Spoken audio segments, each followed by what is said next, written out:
আসসালামু আলাইকুম ভাই ও বোনেরা, আশা করি সবাই ভালো আছেন। আজকে আমি নতুন একটা রেসিপি নিয়ে আসলাম, চিংড়ি মাছের মালাইকারি। প্রথম চিংড়ি মাছটা ভেজে নিলাম। চিংড়ি মাছটা ভালো করে ভেজে নেব। আসসালামু আলাইকুম। আশা করি সবাই ভালো আছেন। দুপুরে রান্না আপনার শেষ হয়নি, রান্নার প্রস্তুতি চলতেছে। আপনাদের একটা কথা বলবো, জানেন, সবাই মনে কিছু না কিছু মনে করতে থাকি, কিন্তু এই পরিপূর্ণতা না। যদি পরিপূর্ণতা আল্লাহকে দিয়ে দেয়, তাহলে আল্লাহকে আমরা ভুলে যাবো, তাই আল্লাহ কাউকে পারফেক্ট থাকে না।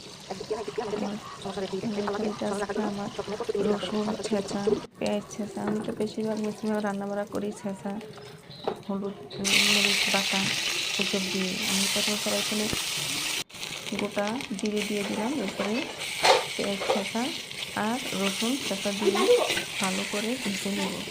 তারপরে আমি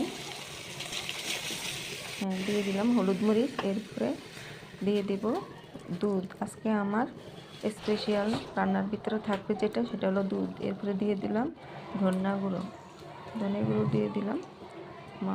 মশলাটা কষানো আমার শেষ। তারপরে একটু সামান্য পানি দিয়ে আর একটু কষিয়ে নেব, খুব ভালো করে কষাতে হবে। এরপরে দিয়ে দিলাম চিংড়ি মাছগুলো একে একে দিয়ে দিলাম। আমার রান্নাটা যদি ভালো না লাগে আপনাদের কাছে, তাও সাবস্ক্রাইব করবেন, আর খারাপ লাগলো মনে কষ্ট নেবেন না, মাফ করে দিবেন। আমার রান্নাটা শেষ হয়ে গেল। এখন আমি ধনিয়া পাতা আর কাঁচামরিচ দিয়ে রান্না শেষে ফ্লেভারটা বাড়ানোর জন্য একটু দিয়ে দিলাম।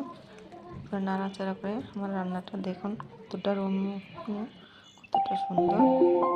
এই পর্যন্তই আজকে রান্না।